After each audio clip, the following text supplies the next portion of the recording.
నమస్తే, welcome to #you. నేను మీ నరేష్. పూనం కౌర్ ఏదైతే ఉందో హీరోయిన్, తెలుగు హీరోయిన్, అలాగే మలయాళంలో కూడా చేసింది.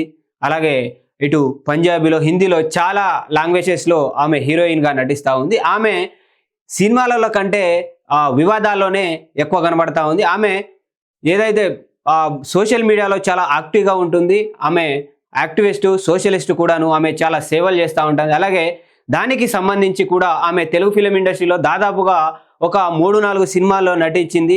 ఇటు పవన్ కళ్యాణ్ గారికి, అలాగే ఇటు త్రివిక్రమ్ గారి మీద కూడా ఆమె ఆరోపణలు చేస్తూ ఉంది. గతంలో కూడా చేసింది, ఇప్పుడు కూడా చేస్తూ ఉంది. ఆరోపణలు ఏమని చేసిందో ఒకసారి చూసే ప్రయత్నం చేద్దాం.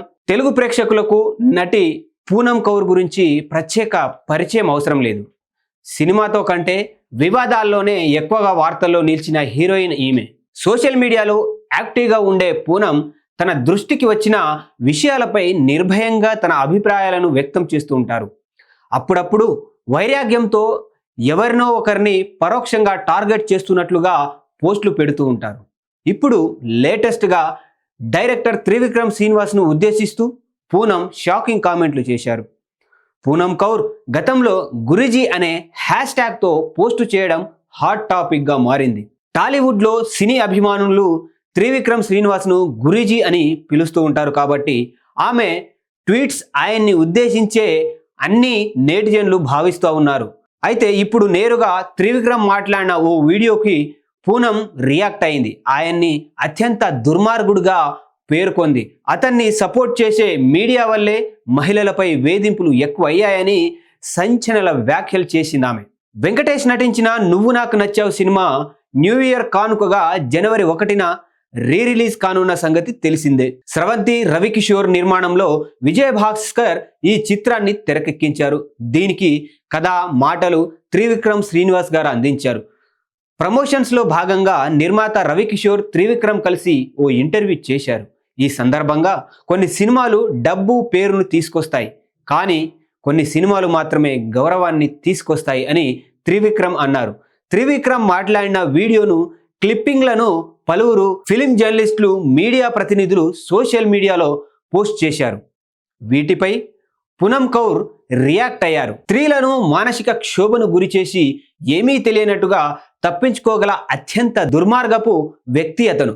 మీలాంటి మీడియా అతన్ని మద్దతు ఇవ్వడం వల్ల, అలాగే మా అసోసియేషన్ లాంటి వారు ఇలాంటి వారికి బాధ్యత రహిత్యాన్ని ప్రశ్నించకపోవడం వల్లే ఇది సాధ్యమవుతోంది. కానీ సాధారణంగా వదిలేయవలసిన ఒక చిన్న కామెంట్ను పట్టుకొని గొప్పగా షేర్ చేస్తున్నారు. మీలాంటి వారి వల్లే మహిళలపై వేధింపులు హెచ్చుమీరుతున్నాయి అని పూనం పోస్ట్లో పేర్కొన్నారు. ఇక్కడ ఆమె త్రివిక్రమ్ పేరు ప్రస్తావించినప్పటికీ దర్శకుడు మాట్లాడిన వీడియో కింద స్పందించింది కాబట్టి ఆయన్ని ఉద్దేశించే ఈ కామెంట్స్ చేసిందని నేటిజన్లు భావిస్తున్నారు. ఈ పోస్ట్ ప్రస్తుతం నెట్టింట వైరల్గా మారింది. ఎందుకంటే గతంలో కూడా ఆమె కెరీర్ త్రివిక్రమ్ వల్లనే నాశనమైందని చెప్పి కూడా గతంలో చాలా ఆరోపణలు చేసింది. నేను పవన్ కళ్యాణ్ గారి గురించి కూడా నేను చాలా పూజలు చేశాను, ఏదైతే వాళ్ళ భార్య దగ్గరికి వెళ్ళి పిల్లలతోటి సంతోషంగా ఉండాలని చెప్పేసి కూడా నేను 50 రోజుల పాటు తిరుమలలో ఉపవాస దీక్ష చేశానని కూడా ఆమె కొన్ని సందర్భాల్లో ఆమె ఫోన్ ఆడియోలలో కూడా ఆమె చెప్పడం జరిగింది.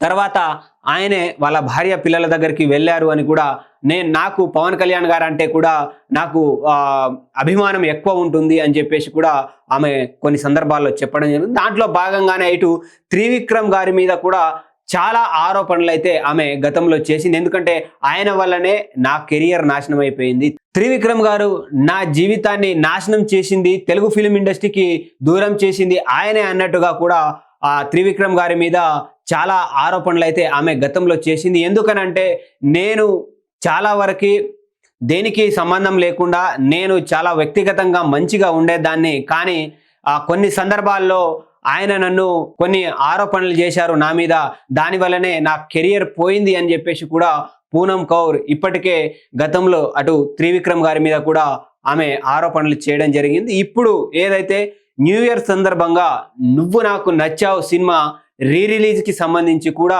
ఆ మూవీకి సంబంధించి మూవీ మేకర్స్తో పాటు ఇటు సినిమా డైరెక్టర్ త్రివిక్రమ్ గారు కూర్చుని చేస్తున్న ఇంటర్వ్యూలో తను మాట్లాడిన మాటలకు ఆమె ఇండైరెక్ట్గా రిప్లై ఇస్తూ అంటే నేటిజన్లకు అర్థమయ్యే విధంగా డైరెక్ట్ త్రివిక్రమ్ గారికే రిప్లై ఇస్తున్నట్టుగా ఆమె మళ్ళీ మరొకసారి వార్తల్లో నిలిచే విధంగా కూడా ఆమె ఆ ట్విట్టర్లో ట్వీట్ చేయడం అయితే జరిగింది. అది కాస్త ఇప్పుడు నెట్టింట మొత్తం ట్విట్టర్లో వైరల్గా మారింది, సోషల్ మీడియాలో కూడా చాలా వైరల్గా మారింది. పూనమ్ కౌర్కి వివాదంలో ఎక్కడం కొత్తేమీ కాదు. ఆమె సోషల్ మీడియాలో కూడా చాలా యాక్టివ్గా ఉంటుంది. బట్ ఆమె కెరియర్ని నాశనం చేసింది త్రివిక్రమ్ గారే అని చెప్పేసి కూడా ఆమె స్పష్టంగానే గతంలో చెప్పింది. చాలా వరకు కూడా ఒక 40-45 ఆడియోలు కూడా ఆమె ఛానళ్ళకు పంపించడం జరిగింది. ఆ తర్వాత కూడా ఆమె ఆ ఛానల్ ఏవైతే సోషల్ టెక్నాలజీస్కి సంబంధించి కూడా వాళ్ళకు సామాజిక మాధ్యమాల నుంచి ఆ ఆడియోస్ను తీపించుకోవడం కూడా జరిగింది. కొన్ని సందర్భాల్లో మా అసోసియేషన్ అంటే ఆడవాళ్ళ మీద ఇండస్ట్రీలో జరుగుతున్న ఏవైతే అఘాయిత్యాలు కావచ్చు, ఆకృత్యాలు కావచ్చు, లైంగిక వేధింపులు కావచ్చు, దాని మీద మా అసోసియేషన్లో కంప్లైంట్ ఇచ్చినా కూడా మా అసోసియేషన్ పట్టించుకోని పరిస్థితి. కానీ ఎవరైతే ఆడవాళ్ళ మీద ఎవరైతే లైంగిక వేధింపులు చేస్తున్నారో వాళ్లకు ఇటు మీడియా కూడా సపోర్ట్ చేస్తుందని కూడా ఆమె ఆ ట్వీట్లో రాసుకురావడం అయితే జరిగింది. మీడియా మీద కూడా ఆమె విరుచుకుపడ్డట్టుగా మనకి ఇక్కడ తెలుస్తా ఉంది. అది కాస్త వైరల్గా మారింది. మరి ఇది చిలికి చిలికి గాలివాన అయినట్టుగా మరి ఈ వివాదం పోతూ పోతూ ముదురుతుందా? మరి దీని మీద ఇప్పటివరకు త్రివిక్రమ్ గారు కూడా స్పందించలేదు, అలాగే ఆయన పిఆర్ఓ టీం కూడా ఇప్పటివరకు స్పందించలేదు. మరి త్రివిక్రమ్ గారు స్పందిస్తారా లేదా మరి వాళ్ళ పిఆర్ టీం అయినా స్పందిస్తుందా ఇష్యూ మీద అనేది తెలియదు. ఎందుకంటే ఇండైరెక్ట్ గా ఆమె చాలా సార్లు, ఇప్పుడే కాదు గతం కొన్ని సంవత్సరాల నుంచి, అంటే గత సంవత్సరాల నుంచి కూడా ఆమె ఇటు ఇండైరెక్ట్ గా త్రివిక్రమ్ గారే టార్గెట్ అన్నట్టుగా ఆమె త్రివిక్రమ్ గారిని టార్గెట్ చేస్తూ కూడా ఆరోపణలు చేసుకుంటా వస్తా ఉంది. కానీ ఇప్పటి వరకు కూడా దానికి సంబంధించి ఎక్కడా కూడాను త్రివిక్రమ్ గారు స్పందించకపోవడం అనేది కూడా అది ఒక ఇటు ఫ్యాన్స్ లో కావచ్చు, ఇటు ఆయనను గౌరవించే వాళ్ళలో కావచ్చు ఒక ప్రశ్నగా మిగిలిపోయింది. కనీసం ఇప్పటికైనా కూడా త్రివిక్రమ్ గారు స్పందిస్తారా లేదా త్రివిక్రమ్ గారి టీం అయినా స్పందిస్తారా లేదా అనేది వేచి చూడాలి. దీనిపై మీ అభిప్రాయాలను కింద కామెంట్ రూపంలో తెలియజేయండి. అప్పటి వరకు చూస్తూనే ఉండండి #you.